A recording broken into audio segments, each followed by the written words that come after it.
Hey everybody, it's Mike, and welcome to Chip Damage. And if you haven't heard, it's a pretty big news day for gaming. Yes, if you haven't looked at any publications yet, it would seem to be that Sony Entertainment, the makers of PlayStation, of course, have purchased Bungie. Yes, the creators and publishers now of Destiny, but most famously known for being the creators of Halo, Microsoft's biggest IP. And this, of course, comes after a string of announcements recently in the gaming world, the biggest one that really rocked the foundation of gaming being Microsoft's acquisition of Activision Blizzard, the largest third-party maker of video games. And there's a lot of unsureness in the gaming world now, a lot of confusion, and some people are very happy about this, very sad about this, are curious what the future of gaming and exclusivity is going to be. And I want to talk about it. I want to talk about it with you, my audience, get your thoughts on it, but of course, say my own thoughts on it, where I think this is going, because honestly, I am maybe in the minority here. I think this is all good for gaming. I think this is a thing that's just going to benefit us as gamers, and I'm going to jump into why. Of course, I could be wrong. This is just my opinion, but I've been around the block a few times. I've been in this. I've been into gaming for a long time. I'm going to take an educated guess on where I think this is all leading, and why I think that this is probably a net positive. Because it is a very shaky time in gaming. We're still at the beginning of a new generation. We still have three titans of gaming all trying to fight for your dollar. So I wanted to jump in and talk about it with you, my viewers. And if you like what you're about to hear, to get it out of the way, please like and subscribe. And please comment below on what you think this is all leading up to, because it is a wild time to be into gaming. So let's begin with that. What a time. It feels with these acquisitions, if you're really into the gaming on the publishing and developing side, that this is the start of the new era. This seems like the beginning of a new console generation in terms of scope.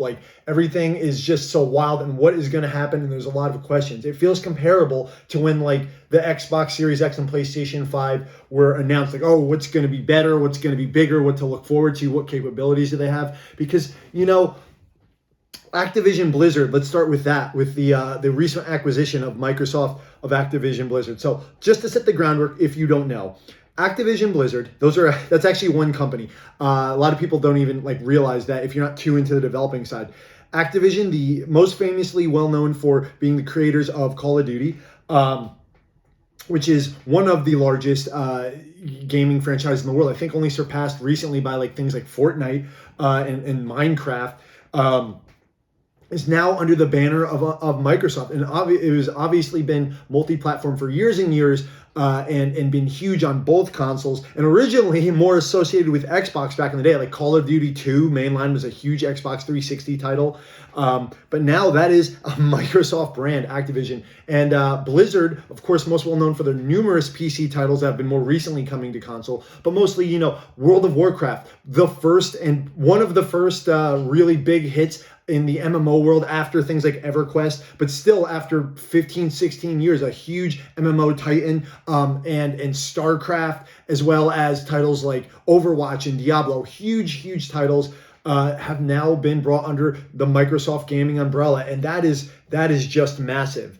And let's begin right there. What do I think that is? Why do I think that is a positive? And I'll start off with that. Yes, I do think that's a positive. So let's begin. Let's start with the Xbox One, shall we? The Xbox One struggled throughout its lifetime. I have one, and I must say I enjoy the console, but I did not feel the need to get one for years and years because it lacked what I like in consoles, and that's exclusivity. The number of Xbox titles that I was super interested on the Xbox One had really dwindled in prior years to its previous system. So I was an owner of the original Xbox, and that console had a number of fantastic exclusives. Just to list some off, Halo, Ninja Gaiden, the Otogi games, Knights of the Old Republic, Star Wars was a console exclusive, as well as Elder Scrolls 3 Morrowind, Mech Assault, Star Wars Republic Commando, Conqueror Live and Reloaded, the remake of Conqueror 64, Panzer Dragoon Orda, Namco's Breakdown, Oddworld Munch's Odyssey, and Stranger's Wrath. And that trend kind of continued with the Xbox 360 having some fantastic exclusives like the original Dead Rising, Lost Planet, Lost Odyssey, the Halo franchise, of course, continuing, the best version of Ninja Gaiden 2. But then at the end of that, era, kind of around 2010, the Xbox 360, kind of under the leadership of Don Medrick, an executive at Microsoft at the time, kind of went far more for the casual market, the motion capture crowd with the Kinect, which sold very well, but it kind of strayed away from what I like in gaming, the exclusivity, kind of the more hardcore games, and that kind of led right into the Xbox One generation, and that followed that console for years. The early years of the Xbox One had a few exclusives like Dead Rising 3 and Rise Son of Rome, but for the most of it, you could get the games elsewhere on the PS4, and sometimes they were better versions. And eventually the Xbox One X came out. That's the one I picked up, and it was a very nice piece of hardware, more powerful than the PS4 Pro. But there were only a few exclusives that I really cared to get. Sunset Overdrive, the Halo Master Chief Collection, which ended up being excellent, Killer Instinct, which is fantastic, but has since been abandoned by Microsoft. Really only a handful of titles. And of course, let me mention that I'm excluding PC. Though I grew up a PC gamer and I'm a huge advocate for PC gaming in many ways, I do like just plopping down on the couch and plugging something in that just works. So I'm going to exclude PC from this because I am someone who who picks up the Xbox console despite, at this point, all of its games being on PC as well.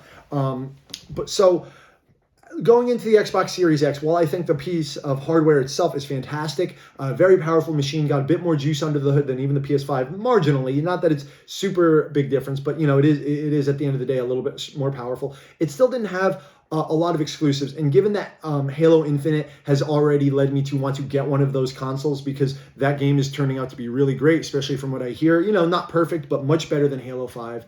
I think Xbox over the last 3 or 4 years really wants to push their gaming, their gaming center, because the Xbox One really got beat out by the PS4. The Xbox One was even clobbered by the Switch, which came out 4 years after. The Switch quickly caught up to its sales and surpassed it. Roughly, the estimate is not definite because Xbox never released true sales for it. Around 50 million Xbox Ones have sold, and we know that the PS4 has sold somewhere in the neighborhood of 115 million consoles, so it really got clobbered, and that's a big decline from the Xbox 360's around 85 to 87, the Xbox 360's total sales of 85 to 87 million consoles. So, it was not a good time for them. But over the last few years, I think they want to turn that around. They have purchased a number of smaller studios, including Ninja Theory, the developers of Hellblade, Heavenly Sword, DMC, the reboot that was given up on, but still a solidly playing game. They purchased Obsidian, the makers of Fallout New Vegas, my favorite Fallout title, as well as Outer Worlds. They picked up Double Fine, the producers of Psychonauts, which Psychonauts was a huge Xbox exclusive for a short time before it went to PS2, which is a good get. Undead Labs, who make State of Decay. Small to medium-sized companies they picked up in 2018 and 19. A number of others too, like the creators of We Happy Few. And they were slowly building up, but even at that time, it's like, oh man, Xbox is going. It was great to feel like Xbox wants to be in this game. Xbox wants to try again. They're not giving up. They're not bowing out Sega style out of the console market. Like they're not running with their tails tucked between their legs. But then, of course, last year we heard of their biggest purchase, and this was a real tipping point because even with the purchase of those smaller titles, it didn't feel like they could step to Sony and Nintendo's first-party titles. I mean, Sony with their massive first-party titles exclusives like God of War, Spider-Man, Horizon, Gran Turismo, Death Stranding, Ratchet and Clank, Ghost of Tsushima, Uncharted, Last of Us, so on and so forth. It didn't feel like those small title studios could really get Xbox to that level. They would make some great niche titles or some great medium selling titles, but it still would have been a firm kind of second place to PlayStation. It wouldn't be a true threat to them. But with the last year's purchase of Bethesda Studios, things started to shift a little bit. Bethesda is a massive company, a massive maker of games, Western RPGs amongst shooters and a number of other titles. And, let's just say what it is. Elder Scrolls and Fallout are massive, and now they are going to be Xbox properties. I believe it's been said recently. It was a little vague in the beginning, and Phil Spencer, as much as I love the guy, the head of Xbox at this moment, used some vague language to say that, some Bethesda games will still be available in other places. The future games are going to be pretty much exclusive to PlayStation and most likely PC, or to Xbox and most likely PC as well. The Elder Scrolls 6, that's going to be an Xbox exclusive. The next Fallout, these are games that sell millions, in the double-digit millions. Like, they keep releasing Skyrim because it keeps selling, and of course, under the Bethesda umbrella, you have Tango Gameworks, the creators of The Evil Within and soon to be Ghostwire Tokyo, which will still be a PS5 at least timed exclusive, but a studio to keep an eye on. They own Arcane Studios. They're creators of the popular Dishonored series, as well as the remake of the re-release of Prey, and one of the other big ones, right under the caliber in terms of popularity of Elder Scrolls and Fallout. You have Quake, and Doom, and Wolfenstein. Those are Xbox properties now. So at this time, it felt like, man, Xbox has some exclusives that may compete with Sony in terms of popularity. And of course, this is all is, I forget to mention, one of the biggest factors in this is Xbox Game Pass, the subscription service where you don't pay a lot of money, between 10 to 20 US dollars, and you get all of their games in almost a Netflix-like way. You have a library of games that you can just play by having that pass right there, digitally ready for you. All those Bethesda games were added immediately to Xbox, and that's huge. It's a great service for those who don't care to own their games physically. But Sony still, at this time, at the end of the PS4's lifespan, was so solid with exclusives like Final Fantasy VII Part 1 Remake. Like, that's still a PC and PlayStation exclusive. And another of other titles like Demon's Souls Remake, the PS5 launching with, and Returnal, and Ratchet and Clank Rift Apart. Like, it still felt like, even though Xbox had a lot of coals in the fire, they weren't ready to start producing games. They just acquired these studios. Games take a long time to make. And even with all that goodwill banked, it's like, man, yeah, Bethesda, that's big. Are they truly in a position to surpass or really match Nintendo and Sony? The question, the whole conversation changed with the news that we received last week. And that news was that they, for basically $69 billion, purchased Activision Blizzard, the largest third-party developer of video games in the world. And that was insane. And just the thought that, let's go to it. Let's say the big thing. Is Call of Duty going to be exclusive to Xbox? Well, eventually, most likely. They've already said Call of Duty Warzone will remain on PlayStation, obviously. It's already out.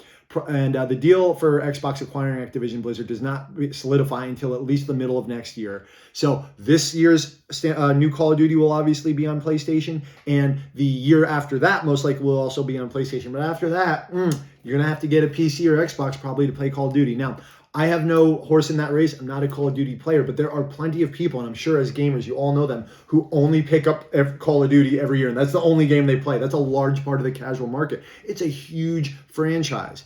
As well as, other releases under their banner, like World of Warcraft. Would that be playable on console soon? That'd be incredible, a boon. Even though that, as from what I understand, that game's kind of on the down, it would still be a huge boon to have an MMO of that size on the Xbox. Final Fantasy XIV, which has surpassed World of Warcraft in terms of public perception of quality, and I believe in active players in some parts of the world, is playable on PlayStation 4, and it works remarkably well. So it can definitely be done. There's a number of MMOs on these systems, but Final Fantasy XIV is exclusively on the PlayStation.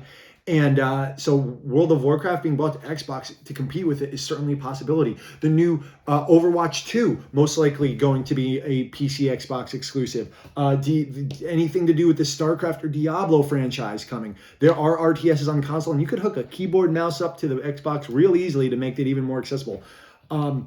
It is going to be massive. And with the extra resources brought to those companies, who knows? We could see titles brought back like from years of inactivity that Activision and Blizzard have just been sitting on. That's a big thing. Minor games. And we'll get into that in a minute. But yes, the fields all seem to be even now. Xbox has a lot of ammo in that gun. And of course, we're not going to see the fruits of those labors for a few years. But all three companies are geared for a major kind of competition with each other. And that leads me to my opinion on this massive shifting. With this, obviously, let's just talk about today's news. PlayStation, in almost what seems like an immediate knee-jerk reaction to Xbox purchasing this, have purchased Bungie, which famously made Halo back on the Xbox, was originally a second-party Microsoft company that broke away and left Halo in the hands of 343 Studios, for better or worse, and did a deal with Activision to produce the first Destiny and Destiny 2. Then they broke apart and pretty much Destiny 2 is all in Bungie's hands, and Bungie's a good developer. They don't make many games. I mean, it's like Marathon, Oni on PlayStation 2, Halo and Destiny, and like a few other titles. Duel, but like, they only make like a game a decade, but like they're a reputable company, and Destiny is an odd duck. Like Destiny is like the largest 7 out of 10 in the gaming world. Like I know some people that are very into Destiny, but no one's favorite game is Destiny. It's just like a fun game. It's like a chat room where your hands are busy and you get to shoot aliens.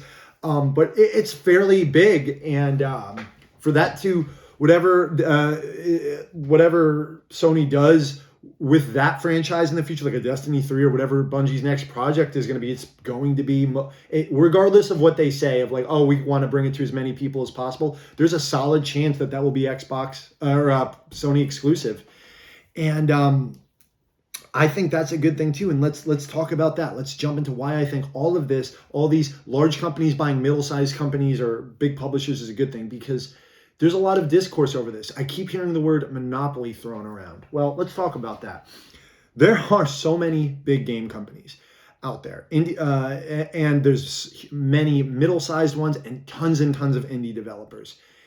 The monopoly is just not a thing. Yes, Ubisoft, Take-Two, Activision, Microsoft, Sony, Nintendo, they all own many smaller game studios under them. And it is shrinking a bit with a bit of these acquisitions, but when you just go online and like look at the number of releases, like it's not a monopoly. Yes, a large share of the dollars earned are by these umbrella companies, but like there are still so many up and coming developers and these companies aren't merging. Like Sony isn't buying Nintendo and Microsoft isn't buying Sony. Like that I really like am 100% sure that's not happening. There will always be a multitude of companies, and I think many people equate all of these purchases to Hollywood, where, like Disney buys everything, Warner Brothers, but it is different. Gaming is a different medium, and things are handled differently still. And I think that's a good thing.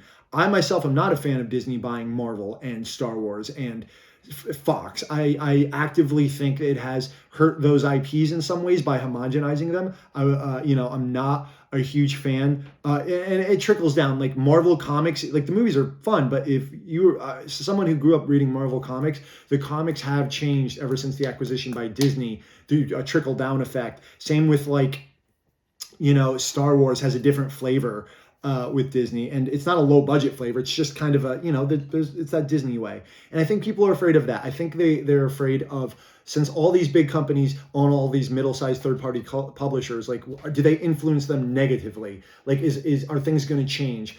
But honestly, in a lot of ways, I don't see that happening. I think what game companies want is for these companies that they bought because they see them as successful and valuable to continue to do what they want to do, but with a bigger budget. What I mean by that is, and what led me to this train of thought is, Microsoft wants Call of Duty and all like Blizzard to do well so that their own brand expands, so they make money, of course. And I don't think they want to change too much. I don't think they want to go in and negatively affect them. I think they want to positively affect them. And I think they can do that without taking away the features that gamers love about those games. So let's talk about it. Let's really say what that is. On the Microsoft side, for the bigger purchases, Activision, Blizzard, and Bethesda, Microsoft bought these companies, believe it or not, in what many people would say at their lowest point. Let's start with Bethesda. Bethesda has lost a lot of their luster in the public opinion, at least some of their bigger titles. The biggest thing being Fallout 76, kind of the biggest disaster of the last generation of gaming. It launched buggy, and not many people asked for that type of game in the first place, but when they got it, it was incredibly buggy. It barely worked. It wasn't fun. There were no NPCs.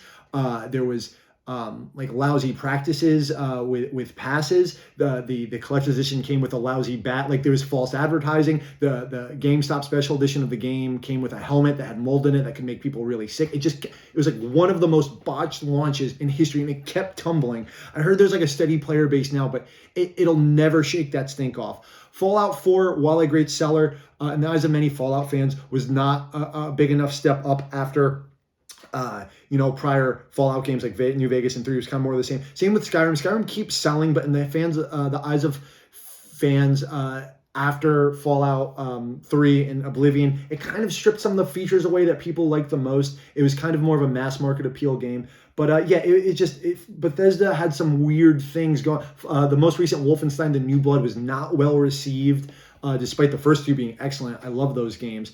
And like some oddness with Tango Gameworks with Ghostwire Tokyo. Like Bethesda was maybe, even though games like Doom were fantastic under id Software and Doom Eternal, was at an odd spot. Really, it was. And I think Microsoft going in there and picking them up, and they're very familiar with this company. Remember, Elder Scrolls 3 and 4 were console exclusives for quite a while on the Xbox.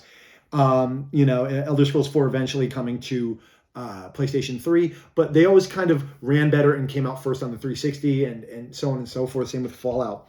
I think that with the resources of Microsoft being behind Bethesda, they could work out some of the problems they have, which is it being buggy and rushed. The first title that they've announced together, big exclusive, Starfield later this year, which is, we don't know much about, but it's probably going to be Fallout in space. But think about it.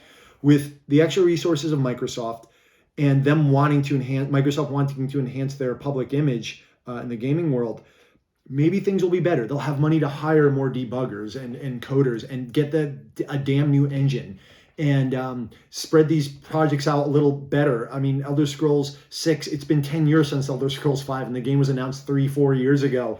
I think they can go in there and make sure a disaster like Fallout 76 never happens. Make sure Todd Howard can't lie to you anymore. I think that overall can work out really well, and I think that Bethesda can get back to the old prestige that they had during the Oblivion and Fallout 3 days. That's really what I want. But let's talk about the big boy, the biggest boy. Let's talk about Activision Blizzard. Listen, Activision Blizzard is a terrible company to work for that was run by and staffed by some terrible, terrible people. If you follow the gaming world all the way, the president, Bobby Kotick, who's like this slug human being, they were allowed his company to run rampant with sexual abuse, racism, and I don't want to go into too many details, but it was a terrible place to work, and it was under investigation by the state government of California, as well as a number of external companies. People were refusing to play their games on both the Activision and Blizzard side. The Blizzard side had a number of issues there was the whole issue with the Hearthstone player being censored for speaking their political views in a very positive life, speaking out against the communist government. I won't go too far into that, but it was a very bad look for them. And basically the entire original staff of Blizzard that built that company leaving, bad fallout with the Warcraft 3 remastered, bad fallout with the Diablo phone game, so much bad stuff happening with Blizzard and Activision. I mean, one company, but both sides of it. Call of Duty Vanguard not selling up to expectations. I mean, these games are always the best selling every year, but there is a downward trend where Call of Duty is kind of being not as sure-footed as before. Is Halo Infinite stepping to it? Is even Battlefield kind of? I mean, I don't know about Battlefield, but Call of Duty has been surpassed by Fortnite as the biggest shooter right now. So hopefully, with Xbox picking them up, they can clean house with this. And another thing that Activision Blizzard does that I hate is they would acquire studios and force them to work on Call of Duty maps, some incredibly talented studios. Most recently, the Crash Bandicoot team, Toys for Bob, who made the wonderful Crash Bandicoot 4 and the remastered and all that, Spyro remastered, those teams, they were assimilated by Sony and the Tony Hawk remasters as well to make Call of Duty maps. We weren't going to get more Crashes. The teams that made the original Marvel Ultimate Alliances were assimilated and brought in. Raven Studios, Sledgehammer, a number of studios have, over the years, more than I can remember, have been kind of put into the gulag of just making Call of Duty maps year after year after year. And like I said, maybe Microsoft, with their expanded budget, and Phil Spencer, the head of Xbox, has mentioned this. Bobby Kotick, the head of Activision Blizzard, will be stepping down in a year and a half. I believe that is confirmed. Please correct me if I'm wrong. Will be leaving. And yeah, he gets off easy. He's probably going to get $1 billion package, but he won't be there anymore. And hopefully Microsoft can make it a better environment. Not that Microsoft is some giant saint, but they are a more public-facing company. They are now under very close scrutiny. They can go in there, they can free those developers from their gulags, and we can get more regular releases of Crash, Spyro, Tony Hawk, some of their Sierra games from back in the day on PC, who knows what they could do with the number of titles they have. And it would be amazing to see what they can do with those IPs. And as far as the Blizzard side, yet again, maybe whatever they remaster next, like the next Diablo 4, like Diablo 4 could be better. Overwatch 2 could be better than they originally were, because they seemed like in limbo, like they were announced, but who knows when they were coming out, especially with what was going on. Now they will have the resources of Microsoft, one of the largest companies in the world, behind them. And they could have, a better team and better leadership. And of course, this is all speculation, but I think this is a possibility. Like I said, they bought this company at a low, 69.9 billion or 68.9 billion. Like a year or two ago, I was reading, it would have been like $50 billion more, because like just in the court of a public opinion has lowered the value in the stock of Activision Blizzard. So Microsoft swooped in and picked it up. And yes, I do think all those franchises will be Xbox PC exclusive, which is fantastic. And I'll say why at the end of this. And that brings us over to Sony. Sony has made some acquisitions over the last year as well, last couple of years. They've, of course, bought Insomniac Games, the creators of the Spider-Man and Ratchet and Clank and Sunset Overdrive. That is now a full Sony company, as well as Blue Point Games, the masters of the remake/remaster, the ones who brought Gravity Rush from the Vita to the PS4, the ones who remastered Shadow of the Colossus from a PS2 game to one of the best looking PS4 games, and most recently Demon Souls, an old PS3 game, to one of the most beautiful launch PS5 games. Wonderful, the masters of it. Let me tell you, there's others as well that they've done. The Metal Gear collection back on the PS3 360 and the Uncharted collection. They bought them. They're more associated with Sony, obviously, anyway, but that was fantastic. With a number of Guerrilla Games and quite a few others. So Sucker Punch, the creators of Sly Cooper and Ghost of Tsushima, they of course own Media Molecule, and the makers of Little Big Planet and Dreams, and Naughty Dog with Uncharted and Last of Us 2, and I hope one day Jak and Daxter again. But who am I kidding? But yeah, and Nintendo.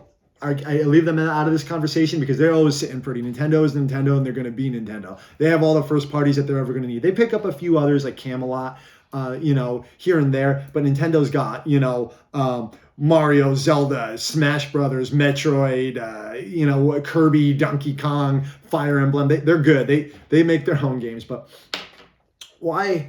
And let's talk. Let me get to the meat of this conversation. And I know it's been a very long preamble and explanation, but those are my thoughts on what I think is going to happen.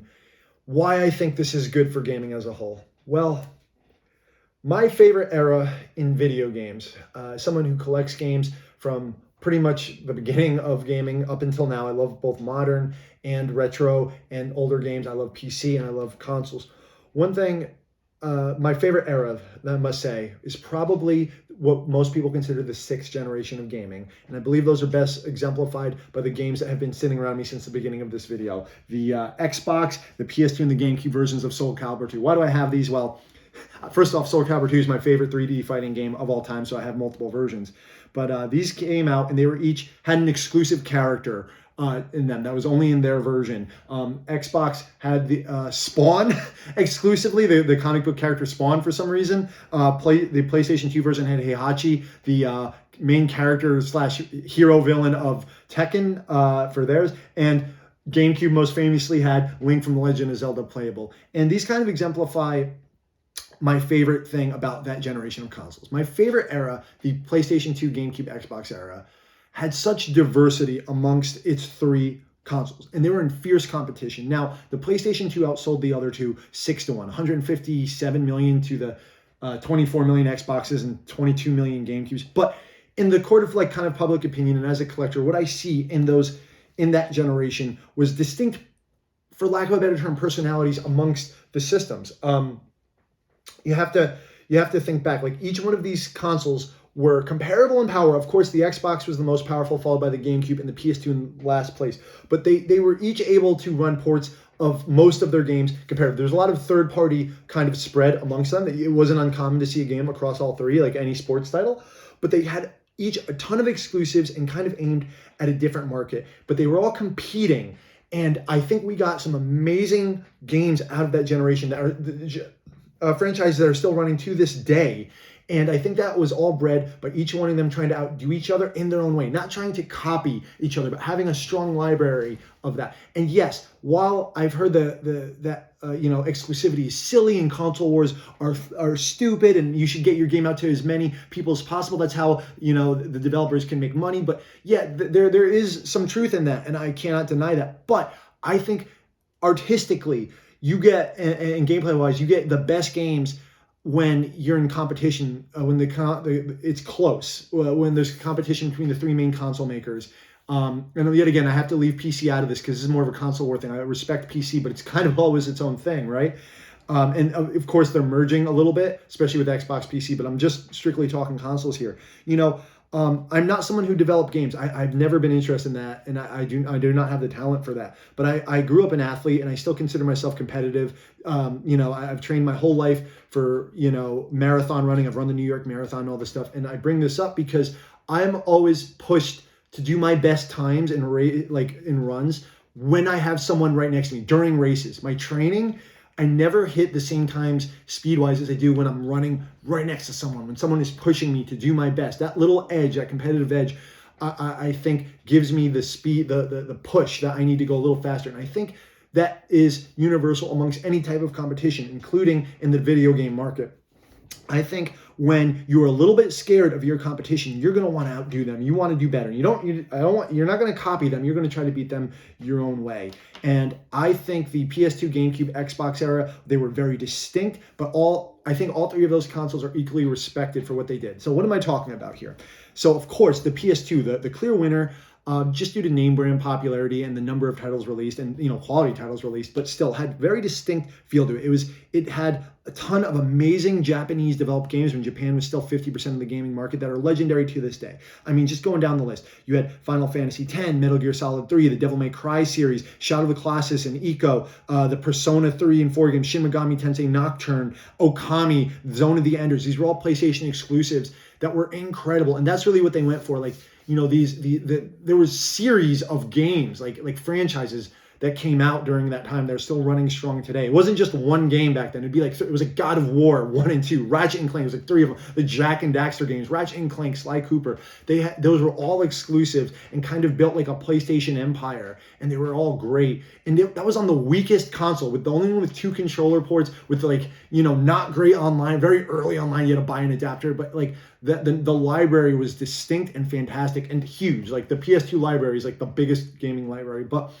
its competitors still had something. The GameCube, which is one of the most fondly remembered Nintendo consoles of all time. I mean, constantly people want re-releases of GameCube games they wanted them downloadable on the Wii, the Wii U, and now the Switch, and people are still begging for that. The GameCube had incredible exclusives. It was more powerful than the PS2 substantially, not quite up to the Xbox levels, but it had it had some, it was a beefy system. It didn't have online really wasn't much of a thing. It had some, but it really wasn't the thing. But what it focused on was multiplayer and exclusive. Some of the exclusives, Mario Sunshine, Luigi's Mansion, Super Smash Bros. Melee, still played to this day. Tales of Symphonia, a great third-party title made for that. Metroid Prime 1 and 2, Star Wars Rogue Leader, Star Wars, that was one of the best looking and playing games on the GameCube, and it looked incredible even to this day. The Resident Evil series, Resident Evil 4 was a GameCube exclusive for just under a year, but the Resident Evil 1 remake, Resident Evil 0, Paper Mario, Zelda the Wind Waker, these were incredible titles. And while the GameCube was third place sales-wise,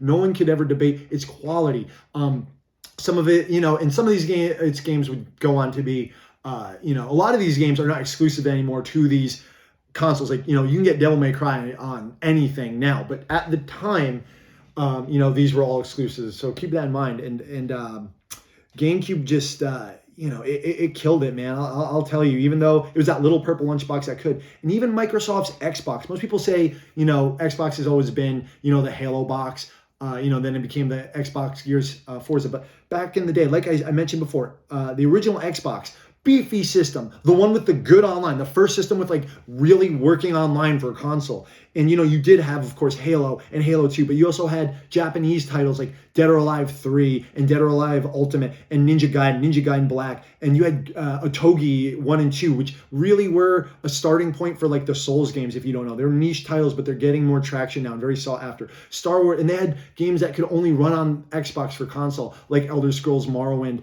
and Knights of the Republic. They couldn't really, the Xbox was close enough to a PC and architecture to actually play those games, so they were console exclusives. And like Star Wars Republic Commando, and then you had odd picks like, Oddworld, Munch's Odyssey, and Stranger's Wrath, which were fantastic titles, Panzer Dragoon Orta, and then it added enhanced versions of other games like Genma Onimusha and better versions of Fatal Frame 1 and 2. The Xbox was killing it, the GameCube was killing it, the PS2 was killing it, and I think they were all trying to compete with each other in different ways. And I think we have some of those games are legendary, and some are still going on as franchises. Some are still being begged for to be re-released today. Many of them have been, but not all of them. And when they come out, it's a big deal. And then the following generation, the Xbox 360, the PS3, and the Wii. Very different systems, all kind of going for different things as well, but there was a lot more overlap. There seemed to be less exclusives generally. I mean, during the end of the PS3, you got a lot. You got that, you got your Yakuza games, and you got your Last of Us and Uncharted, but the sheer number was definitely not as much as the PlayStation 2. And then in the PS4, yet again, there were exclusives, but you ended up also like they basically just Nintendo and Sony. Like Xbox didn't really have many exclusive at all that were really getting like people weren't running out and buying Recore. It wasn't a great game. People weren't running out and buying like Rise, Son of Rome. The Xbox really fell behind with exclusives. So after Nintendo recovered from the Wii U debacle and the Switch came out, it really caught up. And it felt for a minute there that only Sony and Nintendo were kind of competing. And please, everyone says like, yes, they're not. So Nintendo does its own thing. It doesn't compete. It does do its own thing, but it is competing. You still go into a game store and they're still sold in the same store, and you have to decide, someone has to decide, do I want to buy a Switch or a PS4?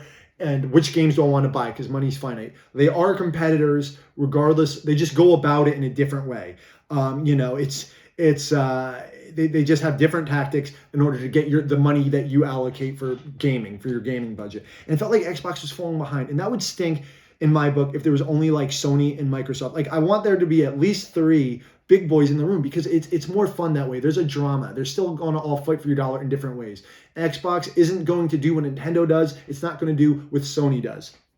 And that leads us to today. That leads us to right now and why I think this is all a really good thing. Xbox now is going to have a solid lineup of games that makes it a contender in both the casual audience with things like Call of Duty, but of course the more hardcore things with the other studios that like Ninja Theory with like Hellblade 2 and Fable being announced and Elder Scrolls. And Sony, some people, Sony's running scared, Sony's doomed. No, they're not, because Xbox, no matter what they do, they're never going to sell well in Japan and Europe. They just don't. But, so they got to really rely on the North American market.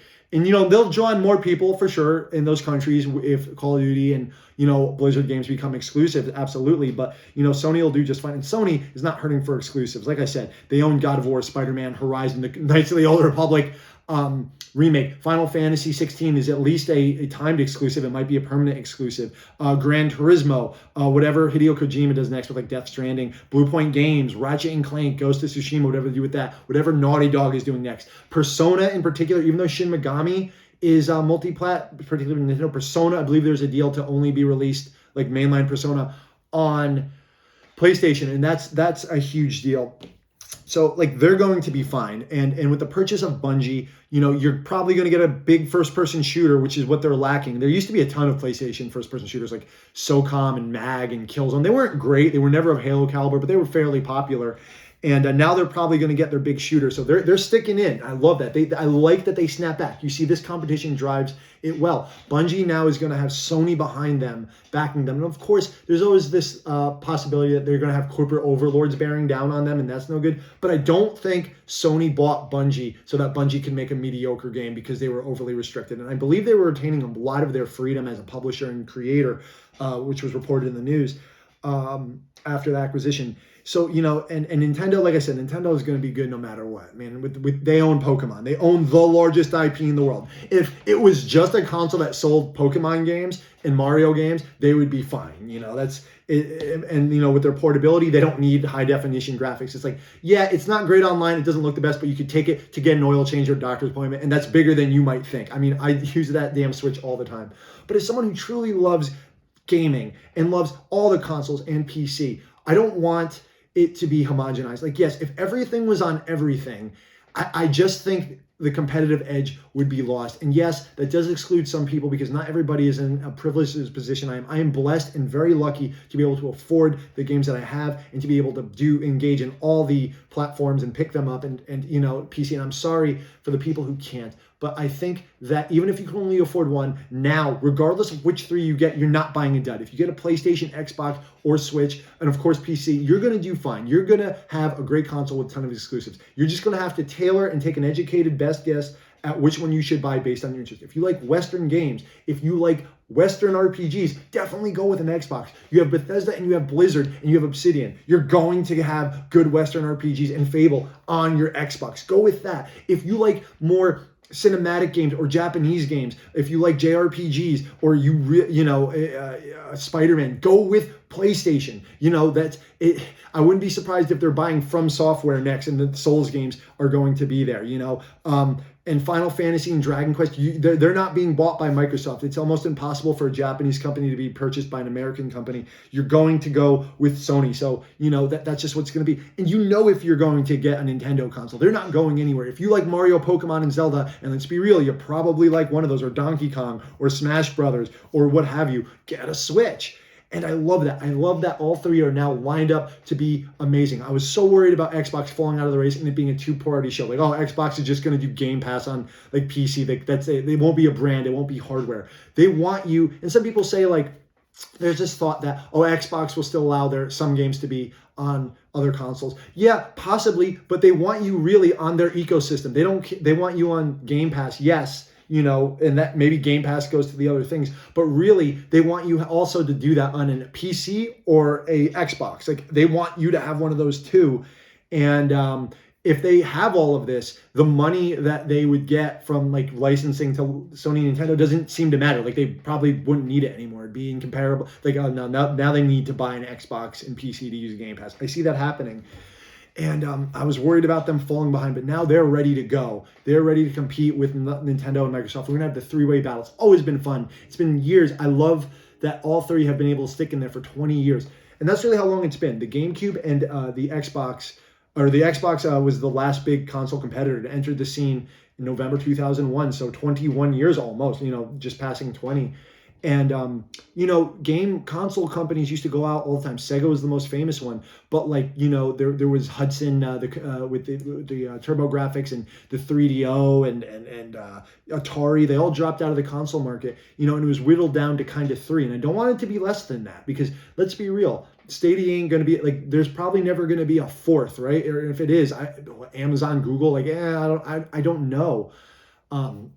I think it's going to be these three for a long time. It's amazing that it's lasted 20 years, this three-way battle. And yes, it's ebbed and flowed. I feel that even though at the end the PS3 outsold the 360 marginally, the 360 kind of won the gen in the public court of public opinion, the mind share. And, Nintendo had ups with the Wii and down with the Wii U and up with the Switch. So they've each had their highs and lows, all of them. I don't want one to falter because the other two will get lazy. I mean, the PlayStation 3, most people say Sony got arrogant after the PS2 by winning so much. That's why they got clobbered. They got slaughtered. The PS3 sold terribly in the beginning. It took years to turn it around. It was the second half with the release of, Uncharted and Forgive the Train, if you can hear that on the video, with Uncharted and the Yakuza and Last of Us to kind of turn it around. Nintendo got arrogant with the Wii. They sold 100 million units because they appealed to the casual market. They tried to do it again with bad marketing on the Wii U, but they didn't realize that the casual market moved on, and the Wii U was the biggest flop in decades for for Nintendo. And Xbox got arrogant with the 360 with its success and the success of the Kinect, so they reached for that with the Xbox One with the built-in Kinect, and they got clobbered by PlayStation throughout the generation. But now they all are on good footing. I guarantee you there are many people considering now picking up an Xbox just because Call of Duty is probably going to be exclusive in two to 3 years on Xbox, or that Overwatch 2, Diablo, that they'll be consoles exclusive. Even though those games are more famous on PC, but some people don't want to hop on the PC. They want to just hop on the couch and just have it work and not worry about settings. That's the appeal of an Xbox, and it's cheaper. I'll get my head cut off for this in the comments, but to get an Xbox Series X comparable PC, it could be a little complicated and a little bit more expensive. So people just want to plug it in and make it work. So there is still a reason to buy an Xbox. There are people who aren't interested in PC for one reason or the other. And Sony, they're not going out. I know their stock dropped a bit when it was bought. Trust me, they're doing fine. Right now, what are the most hyped games for the year? Horizon and God of War and Spider-Man 2. Like, come on, they're going to be fine. They're not going down without a fight. They just bought Bungie, guys. A lot of people play Destiny, despite it being, like I said, the biggest 7 out of 10 in gaming. So yeah, man, this is a good thing.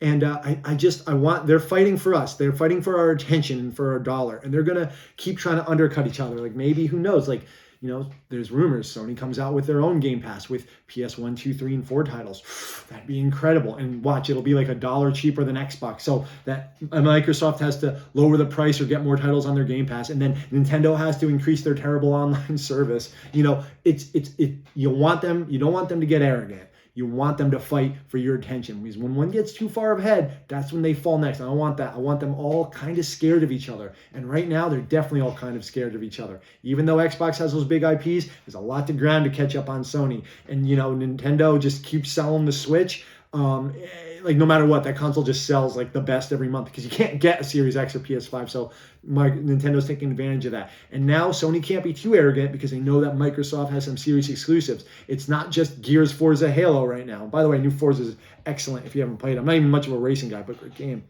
So what do you guys think about all of this? What are your hopes and fears? Like I said, I hope I've quelled or answered some questions, and at least I don't sound like a complete nut job to you, that I think that this is actually a good thing. I'm not afraid of monopolies. I don't think we're anywhere near that. I think clearly we're not anywhere near that. I think that these companies being bought by the larger ones will clean up some of the dirtier ones, like Activision, Blizzard. I think it'll give them more resources, like with Bungie. I think that this is all fantastic, and it's really fun to watch the drama unfold if you're into all of this, and to speculate on the future of gaming, because this is going to change the future of gaming in a big, big way. What do you guys think? What are your hopes and fears for this? What are your predictions on who's going to be acquired next? If there's any more acquisitions, there's probably going to be more. Who do you not want to be bought? Who do you wish would be bought? And what are your thoughts just generally on what this generation is going to be, and when you feel the effects of this late now, in 5 years, in 10 years? I'm so curious, because it's so fun to talk about this. So thank you for listening to me ramble on about this news story that only a select few really care about. My name is Mike. This has been Chip Damage, and please take care of yourselves.